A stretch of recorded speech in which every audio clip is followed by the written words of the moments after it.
بسم اللہ الرحمن الرحیم۔ جان پاکستان ٹی وی کے سامعین و ناظرین السلام علیکم۔ جب بھی اللہ کی زمین پر کسی انسان نے تکبر کیا، ظلم کیا تو اللہ نے اسے نشان عبرت بنا دیا۔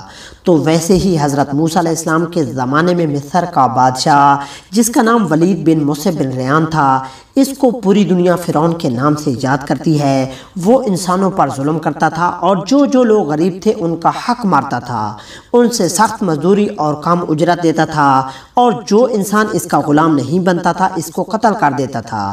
تبھی اللہ نے اپنے نبی موسیٰ علیہ السلام کو حکم دیا کہ اے موسیٰ فرعون تک میرا پیغام پہنچاؤ کہ وہ انسانوں پر ظلم نہ کرے، ورنہ اللہ کا عذاب اس کو لے ڈوبے گا۔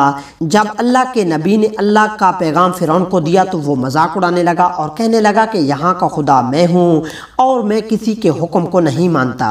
اور پھر اللہ نشانیاں موسیٰ علیہ السلام کے توسط سے دکھاتا رہا اور پورا مصر حضرت موسیٰ علیہ السلام کے معجزات کو دیکھ کر حیران ہوتا گیا۔ کچھ ایمان لے آئے اور کچھ فرعون سے سوالات کرنے لگے۔ بالآخر فرعون موسیٰ علیہ السلام کے معجزات کو دیکھ کر اس بات تک آ پہنچا کہ آج میں موسیٰ اور اس کی قوم بنی اسرائیل کو قتل کر دوں گا۔ اللہ نے اپنے نبی موسیٰ علیہ السلام تک پیغام پہنچایا کہ اے موسیٰ رات میں اپنی قوم کو لے کر اس شہر سے نکل جا۔ تو یوں موسیٰ علیہ السلام اپنی قوم بنی اسرائیل کو لے کر وہاں سے جانے لگے۔ اس بات کا علم جو فرعون کو ہوا تو وہ غضبناک ہو کر کہنے لگا، کچھ بھی ہو جائے موسیٰ اور اس کے ساتھیوں کو میں قتل کر کے ہی چھوڑوں گا۔ وہ اپنے جاہ و جلال کے ساتھ بنی اسرائیل کو ڈھونڈنے لگا۔ بس آگے آگے اللہ کا نبی موسیٰ اپنی قوم کے ساتھ اور پیچھے پیچھے فرعون کا لشکر ان کو مارنے کے لیے آتا رہا۔ بالآخر بنی اسرائیل درجات تک پہنچے اور فرعون کا لشکر پیچھا کرتے کرتے ان کو دیکھنے لگا۔ جب بنی اسرائیل نے فرعون کے لشکر کو دیکھا تو حضرت موسیٰ علیہ السلام سے کہنے لگے، اے موسیٰ تو نے ہمیں کہاں پھنسا دیا؟ پیچھے یہ فرعون کا لشکر ہمیں مارنا چاہتا ہے اور آگے یہ درجہ ہے۔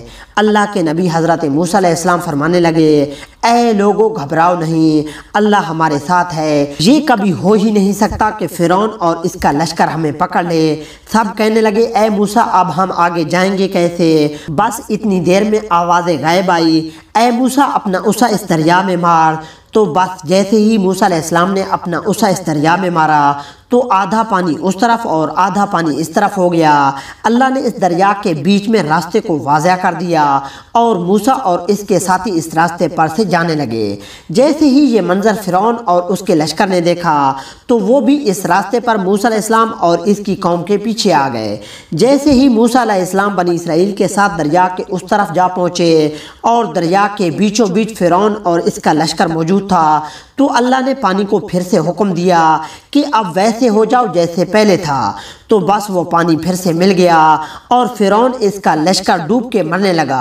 یہ پورا منظر حضرت موسیٰ علیہ السلام اور اس کی قوم دیکھ رہے تھے، اللہ کا شکر ادا کر رہے تھے، اور اتنی دیر میں فرعون کہنے لگا، اب میں موسیٰ اور ہارون کے اللہ کو تسلیم کرتا ہوں، میں بھی ایمان لاتا ہوں کہ موسیٰ کا اللہ بڑی قدرت والا ہے۔ اتنی دیر میں آواز غائب آتی ہے کہ اے فرعون اب ایمان لاتا ہے جب تو دوزخ کی دہلیز پر پہنچا ہے۔ اے فرعون ہم تیرے تکبر اور تیری لاش کو آنے والے لوگوں کے لیے نشان عبرت بنائیں گے تاکہ ہر انسان یہ جان لے کہ زمین پر تکبر کسی کو راس نہیں آتا۔ آج بھی اللہ نے فرعون کی لاش کو نشان عبرت بنا کے رکھا ہے۔ بے شک جس انسان نے تکبر کیا، انسانوں کی جانوں پر ظلم کیا، وہ اللہ کی رحمت سے دور ہو کر دوزخ تک پہنچ جاتا ہے۔ دوستو امید کرتا ہوں کہ آپ کو ویڈیو اچھی لگی ہوگی۔ اگر اچھی لگی ہے تو اسے پلیز لائک اور شیئر کریں، اور مزید اس طرح کی ویڈیوز کو دیکھنے کے لیے جان پاکستان ٹی وی کو دیکھتے رہیں۔ جلد ملتے ہیں نئی ویڈیو کے ساتھ، تب تک کے لیے اللہ حافظ۔